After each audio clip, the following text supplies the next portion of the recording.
शिक्षा और संस्कृति की आवाज जानी पहचानी।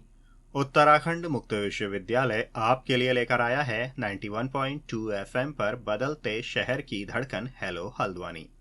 हेलो हल्द्वानी एक सामुदायिक रेडियो है।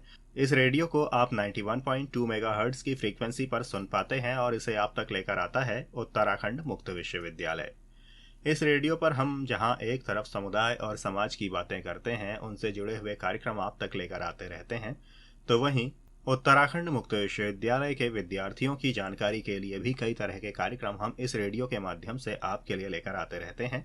तो ऐसे ही एक कार्यक्रम के साथ हमारे स्टूडियो में मौजूद हैं उत्तराखंड मुक्त विश्वविद्यालय के गृह विज्ञान विभाग से डॉक्टर दीपिका वर्मा, और इनकी जानकारी का विषय है प्रसार शिक्षा की अवधारणा।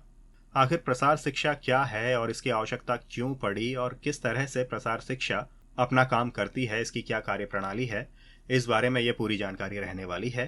तो पेश है आपके लिए ये कार्यक्रम। उत्तराखंड मुक्त विश्वविद्यालय के सामुदायिक रेडियो हेलो हल्द्वानी 91.2 एफएम के सभी श्रोताओं को मेरा नमस्कार। मैं दीपिका वर्मा उत्तराखंड मुक्त विश्वविद्यालय के गृह विज्ञान विभाग में कार्यरत हूँ। आज मैं एमए गृह विज्ञान के विषय सामुदायिक विकास हेतु प्रसार एवं संचार की पहली इकाई प्रसार शिक्षा की अवधारणा पर चर्चा करूंगी, जिसमें हम जानेंगे कि प्रसार शिक्षा, प्रौढ़ शिक्षा व सतत शिक्षा क्या है और एक अच्छे प्रसार कार्यकर्ता के क्या गुण हैं। हम सभी जानते हैं कि किसी भी नए विचार, जानकारी या किसी भी तकनीक को लोगों तक पहुंचाना बहुत जरूरी होता है, ताकि समुदाय का हर एक व्यक्ति इसका फायदा उठा सके, जिसका सरल माध्यम है शिक्षा। शिक्षा को 3 मुख्य श्रेणियों में बांटा जा सकता है: औपचारिक शिक्षा, अनौपचारिक शिक्षा तथा गैर औपचारिक शिक्षा। औपचारिक शिक्षा, जिसे हम फॉर्मल एजुकेशन कहते हैं, स्कूलों या अन्य शिक्षा संस्थानों से ली जाती है। ये शिक्षा स्कूल से शुरू होती है और उच्च शिक्षा तक जाती है। दूसरी है अनौपचारिक शिक्षा यानी इनफॉर्मल एजुकेशन, जिसमें एक व्यक्ति अपने रोज के अनुभवों से, पर्यावरण से, घर, काम, दोस्तों, रेडियो, टेलीविजन, कागजातों व किताबों से सीखता है। तीसरा है गैर औपचारिक शिक्षा, जिसे हम नॉन फॉर्मल एजुकेशन भी कहते हैं। यह भी एक शैक्षणिक गतिविधि है जो कि औपचारिक शिक्षा प्रणाली के बाहर एक प्रकार की चयनित शिक्षा होती है, जो चयनित व्यक्तियों के समूह को दी जाती है, जिसमें बच्चे, युवा, वृद्ध, महिलाएं शामिल होती हैं। जैसे इसमें महिलाओं के लिए गृह विज्ञान, स्वास्थ्य, पोषण, शिशु की देखरेख, स्वच्छता, फल व सब्जी संरक्षण, स्वयं सहायता समूह पर प्रशिक्षण जैसे कई विषय शामिल होते हैं। अगर हम गैर औपचारिक शिक्षा की बात करें तो इसके अंतर्गत ही प्रसार शिक्षा यानी एक्सटेंशन एजुकेशन, प्रौढ़ शिक्षा यानी अडल्ट एजुकेशन और सतत शिक्षा यानी कंटिन्यूइंग एजुकेशन आती है। तो सबसे पहले बात करते हैं प्रसार शिक्षा यानी एक्सटेंशन एजुकेशन की। प्रसार शिक्षा यानी एक्सटेंशन जो शब्द है वो एक लैटिन भाषा से लिया गया है, जिसमें एक्स का मतलब है आउट व टेंसियो का मतलब है खींचना या फैलाना। तो आप समझ रहे होंगे कि एक्सटेंशन का मतलब है किसी चीज को खींचना या उसका प्रसार करना। प्रसार शिक्षा एक ऐसी शिक्षा होती है जो ग्रामीण लोगों के बीच उपयोगी अनुसंधान, निष्कर्षों व विचारों का प्रसार करती है, ताकि लोगों के सामाजिक व सांस्कृतिक व्यवहार में सकारात्मक परिवर्तन आए। सबसे पहले एक्सटेंशन यानी प्रसार शब्द का प्रयोग 1866 में इंग्लैंड में विश्वविद्यालय प्रसार की एक प्रणाली के साथ हुआ था, जिसे पहले कैम्ब्रिज और ऑक्सफोर्ड यूनिवर्सिटी द्वारा और बाद में इंग्लैंड के अन्य संस्थानों व अन्य देशों द्वारा भी अपनाया गया। प्रसार शिक्षा यानी एक्सटेंशन एजुकेशन की अगर हम बात करें तो यह शब्द सबसे पहले कैम्ब्रिज यूनिवर्सिटी द्वारा 1873 में इनोवेशन यानी नवाचार की व्याख्या करने के लिए किया गया।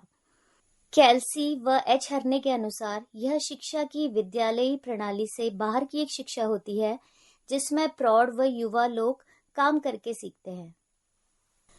प्रसार कार्य के अंतर्गत कुछ बहुत महत्वपूर्ण कारक होते हैं जिनका विकास बहुत जरूरी होता है, जिनमें सबसे पहले है लोगों के व्यक्तित्व का विकास।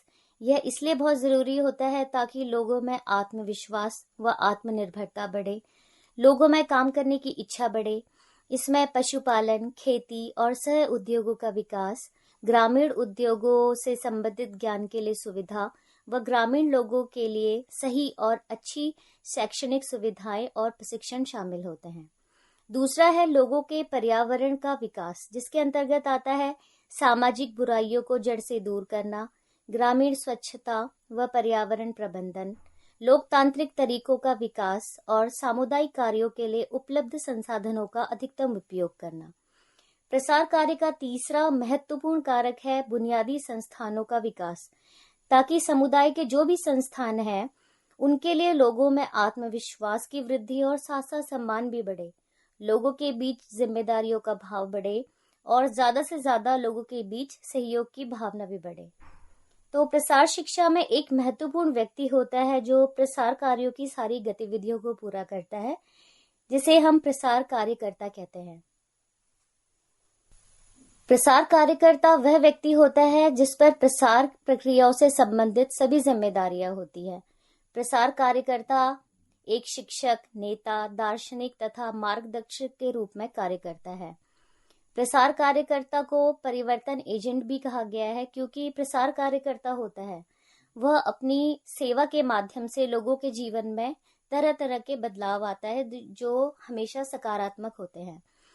प्रसार कार्यकर्ता में कुछ गुण होने बहुत ज्यादा जरूरी है ताकि प्रसार का कार्य अच्छे से हो सके। जैसे पहला है, एक अच्छे प्रसार कार्यकर्ता को विषय का संपूर्ण ज्ञान होना चाहिए ताकि अपने विषय से संबंधित सभी प्रकार की समस्याओं को प्रसार कार्यकर्ता दूर कर सके। दूसरा है कि कोई भी प्रसार कार्यकर्ता समस्या का सर्वोत्तम समाधान तभी बता सकता है जब उस व्यक्ति की समस्या को सहानुभूति पूर्वक सुने और खुद को उस व्यक्ति की जगह पर रखे। अगला गुण है प्रसार कार्यकर्ता का आकर्षक व्यक्तित्व, जिससे लोग उसकी तरफ आकर्षित हो। प्रसार कार्यकर्ता का व्यवहार जीवंत, विनम्र व लोगों को प्रोत्साहित करने वाला होना चाहिए ताकि सभी वर्गों के लोगों को बिना किसी हिचकिचाहट के उसके संपर्क में लोग आ सकें। इसके साथ साथ प्रसार कार्यकर्ता को दूरदर्शी भी होना चाहिए, एक अच्छा संगठनकर्ता, अच्छा प्रेरक होना चाहिए। यह भी जरूरी है कि प्रसार कार्यकर्ता ईमानदार हो, उसे ग्रामीण सामाजिक मूल्यों का ज्ञान हो, उसका व्यवहार मित्रतापूर्ण हो, दृढ़ निश्चयी हो और जिसका संचार कौशल बहुत अच्छा हो। प्रसार शिक्षा के बाद अब जानते हैं कि प्रौढ़ शिक्षा यानी अडल्ट एजुकेशन क्या है। प्रौढ़ शिक्षा वयस्कों को पढ़ाने व शिक्षित करने के लिए एक व्यापक शब्द है। प्रौढ़ शिक्षा वह प्रक्रिया है जिसमें वयस्क को स्कूली शिक्षा जो नहीं प्राप्त कर पाए हैं या किसी भी वजह से स्कूल छोड़ दिया हो, अनेक तरह के विषयों जैसे स्वास्थ्य, परिवार कल्याण, कृषि और पशुपालन आदि पर ज्ञान कौशल प्राप्त किया जाए। प्रौढ़ शिक्षा में पुरुषों व महिलाओं के हितों, आवश्यकताओं, क्षमताओं, बदलती भूमिकाओं व जिम्मेदारियों के साथ ही सभी तरह के शैक्षिक अनुभव भी आते हैं। प्रौढ़ शिक्षा के कई क्षेत्र होते हैं जैसे व्यावसायिक शिक्षा, व्यक्तिगत संवर्धन, कुछ वयस्कों के लिए साक्षरता कार्यक्रम, अन्य तरीके के प्रशिक्षण। प्रौढ़ शिक्षा के लिए तकनीक, उपकरण, विधियां अलग होती हैं। हम कह सकते हैं कि जिन लोगों को सीखने, पढ़ने, लिखने का मौका नहीं मिला होता है, प्रौढ़ शिक्षा यानी अडल्ट एजुकेशन उन्हें काफी कुछ सीखने का मौका देती है। अगली शिक्षा है सतत शिक्षा यानी कंटिन्यूइंग एजुकेशन। सतत जैसा कि नाम से ही आप समझ सकते हैं, यह है निरंतर चलने वाली शिक्षा। इसको सरल भाषा में जरूरत पड़ने पर किसी भी तरह के पुनः प्रशिक्षण के रूप में ले सकते हैं। जैसे कि एक नई नौकरी में जिसमें समय समय पर कार्य क्षेत्र में कुछ नया सीखना होता है, तो कंटिन्यूइंग एजुकेशन यानी सतत शिक्षा की आवश्यकता होती है। कंटिन्यूइंग एजुकेशन यानी सतत शिक्षा को ज्ञान बढ़ाने के उद्देश्य से कुछ लंबे और कुछ छोटे पाठ्यक्रमों के माध्यम से दिया जाता है। इसके अंतर्गत कार्यात्मक साक्षरता यानी फंक्शनल लिटरेसी का कंसेप्ट भी आता है।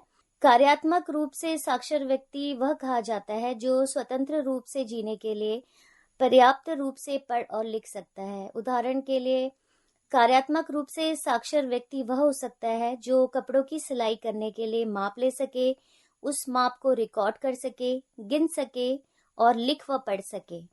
कुछ लोगों को हम अपने आसपास भी देखते हैं जिनमें काफी सारा ज्ञान होता है, क्योंकि अपने परिवेश से, माता पिता से उन्हें अनौपचारिक शिक्षा मिली होती है, लेकिन विद्यालय न जाने के कारण वे साक्षर नहीं होते। तो कार्यात्मक साक्षरता ऐसे लोगों को अपने दैनिक साक्षरता कार्यों जैसे बैंक में फॉर्म भरने, साइन या लेबल पढ़ने, समय देखने, कैलेंडर पढ़ने में मदद करती है। तो आपने आज जाना कि औपचारिक, अनौपचारिक व गैर औपचारिक शिक्षा क्या होती है, जिसमें गैर औपचारिक शिक्षा के अंतर्गत आपने जाना कि प्रसार शिक्षा क्या है, प्रौढ़ शिक्षा क्या है और सतत शिक्षा क्या है। इसके साथ ही हमने यह भी चर्चा की जो प्रसार कार्यकर्ता होते हैं उनके क्या गुण होते हैं, जो कि प्रसार शिक्षा का एक महत्वपूर्ण भाग होते हैं। धन्यवाद।